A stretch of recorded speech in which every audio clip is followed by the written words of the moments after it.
Hey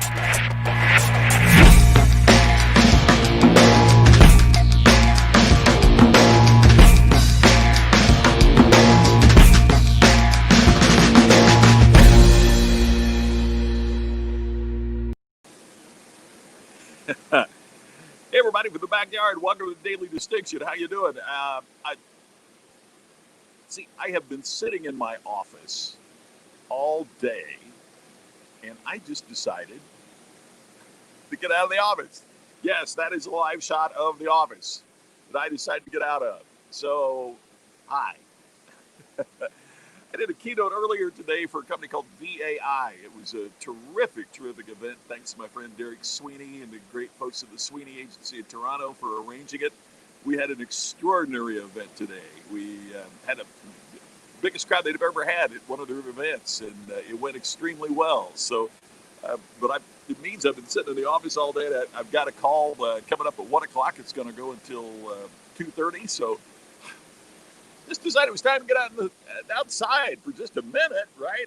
Hey, Larry, great to see you here. Thanks for being here. We're going to keep the day rocking, Brian. Absolutely. Hope everything is coming through all right on your end, because I'm on my iPad sitting outside. One of the good things about StreamYard, that's part of what I like about this program, is you can do it on your iPad or wherever. So hope it's coming through all right. Looks like we got some folks here, so everything is good. We got an issue today, and it came out of a question.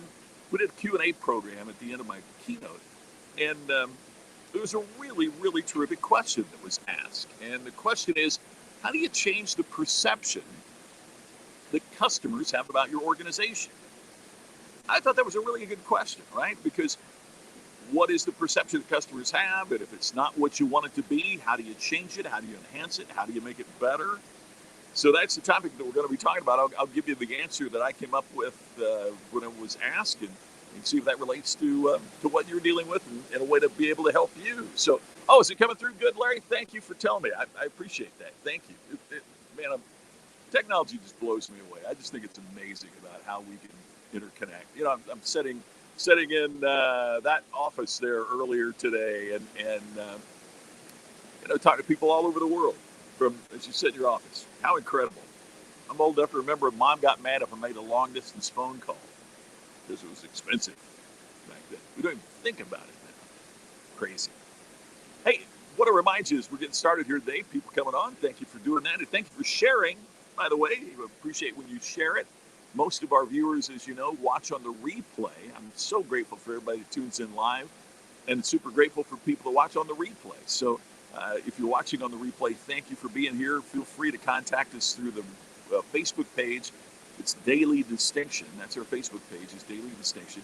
And any ideas on things you'd like for me to talk about, I'd be happy to do that. So that would be great. And thank you. As my pal Ken Wall says, Larry, sharing is caring. So that's great. Glad that you did that. Hey, the reminder, too, about the Distinction Summit. Man, it's coming up a week from Friday. Holy cow. Man, it's right around the corner. If you haven't signed up, why not? Join us, Distinction Summit. You get $100 off your fee with the code DISTINCT2020. That means it's under $100 for the 2.5-day program with all kinds of special guests and great things going on. So $100 off with the code DISTINCT2020. Look forward to seeing you there. All right, so how do you change the perception that customers have about your organization? And I'm telling you, that is a tough question. It's kind of like the thing about, is it better to position or reposition? You know, positioning is something people talk a lot about, and I'm not saying that it's easy, but positioning is easier than reposition. You know why? Because for me to position a product or service, I have to create what I want you to think about and get that out there through social media or through advertising or through customer experiences that they talk about or whatever it might be. But I've got to get you to think of me in a particular way. That's not easy, especially when there's so many competing interests out there trying to get that mind share that is positioning. But here's what's even tougher than positioning. It's repositioning. And the reason repositioning is so difficult is not only do I have to create something that I want you to think about, I also have to get you to forget about the way you used to think about me. So repositioning is not only saying, here's who we are, it's kind of what positioning is, right? Here's who we are. Repositioning is, forget what you know about me, here's what I want you to think. By its very nature, that's more difficult. So when we talk about how do we change the perception that customers have about us, what we're really saying is, I want you to forget about how you're thinking about us now, and here's the way I want you to think about us in the future. Getting customers not only to think about you, but to forget how they used to perceive you. Man, that is tough. So let me suggest to you what we talked about in the meeting today, and some things that might help if you'd like to change the perception and enhance the perception that customers have about you. Step number one. First of all, you got to make certain that your assessment of customer perceptions is accurate. I mean, if one customer complains about something, that is not a trend. What we have to do is to look at what the customer perceptions that we're concerned about are and make certain that we're accurate. Now, that doesn't mean they're wrong. It just means that this is our first step. And by the way, perception, as you've often heard, perception becomes reality. So you may think you have incredibly speedy service, but if the perception of the majority of the customers is that your service is slow and unfriendly, guess what they're going to act upon? Customers are always going to act upon their perception, not yours. So you have to make certain that your assessment of what their perceptions are is accurate. Because you know, I've written before, I worked with this fast food company, and they decided that what the customer wanted more than anything else was speed at the drive-thru. Now, how they determined that, I don't know to this day. But everything they did, the awards and everything they gave and the financial incentives and everything, was to increase the speed at the drive-thru. Okay, so here's the problem. They found that the places they were honoring because they had the speediest service started losing customers. You know why? Because people would drive through and they'd get their order and their order would be wrong. You know, you order a hamburger without onions and you get it with onions. Why? Well, it was, that burger was already prepared. Throw it in the bag. Let's go. I mean, and so what they discovered was that their perception about what the customer wanted was in fact not only incorrect, it was driving customers away. So you have to make certain that your assessment of what the customer wants and what their perceptions is accurate. Okay, second thing, number two, write out their perceptions specifically and bluntly. You know, don't fudge on it. Don't try to overstate it and make it more positive or more exciting than what you might have thought of, or you know, don't over dramatize it, but don't understate it either. Write the perception that you have researched, that you know that your customers have, specifically and bluntly. Now, look, most of us here are in very small businesses. It's not that we're going to hire a fancy polling firm to talk to our customers, but you can do surveys on SurveyMonkey pretty inexpensively, and you can pick up the phone and call disgruntled customers and talk to them very effectively. So get this done. Find out what the perceptions are. Write it down very specifically and very bluntly. The third thing that we do then is to craft a statement of what our desired customer perception should become. Okay, we've written down how customers perceive us. Now let's write down what we want them to perceive. It almost becomes like a mission statement. It's a statement of, here's what we want customers to think and to believe and to know about us. That also is the goal that you're shooting for, right? That statement of what the desired customer perception should become. Fourth, now develop a list of what kind of experiences you must create for your customers to move them towards that stated preferred perception. In other words, the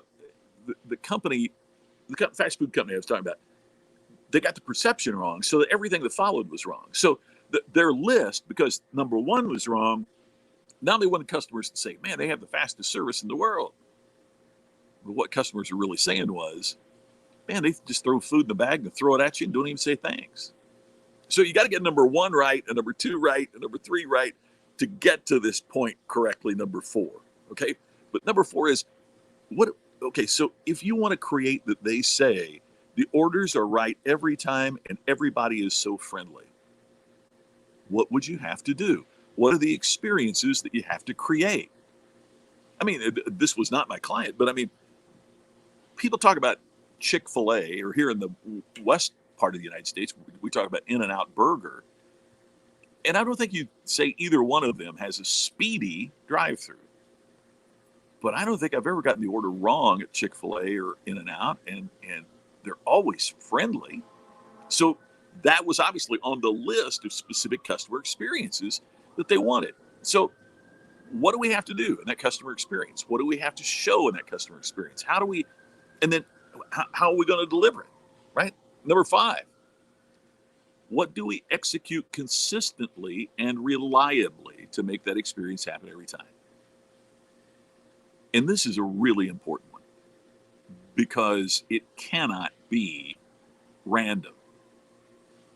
You know, I've joked many times in my speeches about playing operator lottery. Have you ever played operator lottery? You know what that is? It's you call a customer service helpline and you get somebody who's not very helpful. So you just hang up and dial the number again, hoping that the lottery wheel will take you to a more friendly and accommodating person on the phone.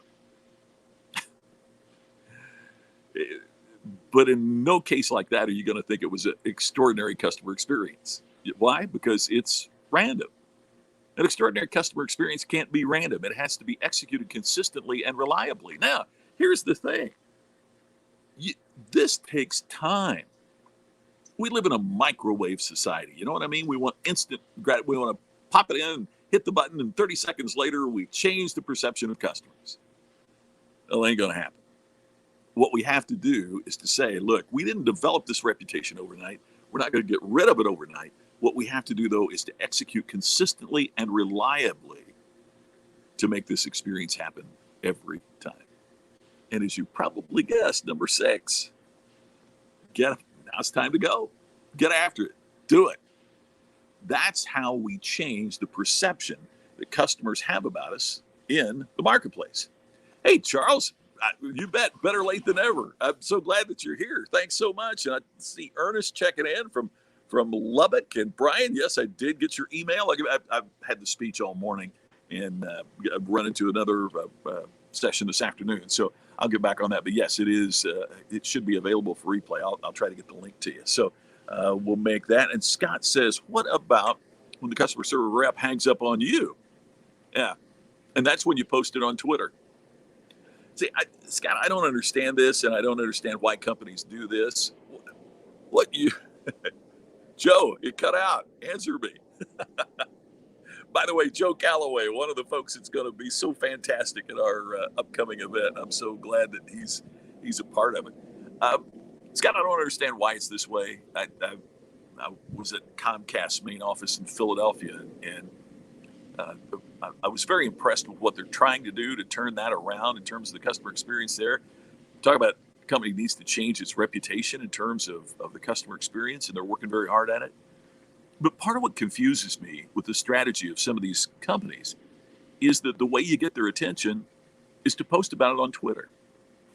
I had a problem with one of the major hotel chains here not long ago, and I couldn't get them to help me. I just couldn't get them to help me. So I posted on Twitter how dissatisfied I was, and immediately they got in contact with me and solved the issue just like that. Now, as we've said here many times, behavior rewarded is behavior repeated. What did they reward? That I should post on Twitter so that the world can read it, the problem I have with their company. Wouldn't it be so much better if the customer service rep on the phone just handled everything and I didn't have to, and it was just taken care of? But for some reason, they're moving in that direction. I don't think it's a good choice. But what happens when you get the rep that does that? Well, that's when you go to social media. So I don't know any other way. So, hey, Weldon, great to see you. Glad that you were here. Yes. So, Joe, what your, oh man, I keep hoping there, well, if it was from Callaway, I know it was going to be profound, but we didn't hear the, here we go. What you're saying is a mini MBA on how to reposition through distinction. Oh, thank you, Joe. I appreciate that. Thank you. That's cool. Well, and you talk about it, Joe, so much. I mean, it's what we do that creates these perceptions, and unfortunately, in a lot of situations, we haven't executed, right? It's what you talk about and I talk about the customer buys your how, not your why, and the how hasn't been good enough with a lot of these groups. So, thank you. That means the world, man. I appreciate it. So, there we go. Oh, thank you, Larry. I appreciate that. That is so kind of you to say. And just a reminder about some folks joining late here, and I'm glad that you're here. Just a reminder about the event that I was talking about. It is Distinction Nation is where you get some free resources, but the Distinction Summit is coming up starting, well, if you're a VIP member, we're going to have a virtual cocktail reception on Thursday of next week. And then the summit kicks off on Friday. It'll be Friday, Saturday, and a half day Sunday. And Joe, that posted, is going to be talking with us about innovation and creativity. Larry Wingett's going to be talking about clarity. Mark Sanborn on communication. Jason Bradshaw from Volkswagen Group Australia, who is their chief customer officer, is going to be talking about the customer experience. Sage Steele of ESPN will be joining us. Glenn Morshower, famous character actor from 24, he'll be joining us to talk about story and compelling communication as well. Ken Walls, the guru of live streaming, is going to be part of a special VIP session. A lot going on, and really, really looking forward to it. If you haven't signed up, please do, and don't forget, you can get $100 off your registration fee with your code DISTINCT2020. DISTINCT 2020. That'll get you $100 off. Somebody should be executed. Yes. That's exactly right, Charles. All right, everybody. Thank you so much for being a part of today. Thanks for let me just sit outside on my iPad and get my tail out of the office for a little bit. That's pretty cool. I've got another program to hop on at 1 o'clock until 2:30, so it feels good to get a little fresh air for a little bit. And I hope you're doing the same. Take care of yourself as you work to take care of your business. I'll look forward to talking to you again tomorrow. We'll be back same time for our next edition of Daily Distinction. Thanks for being here. I'll see you again tomorrow.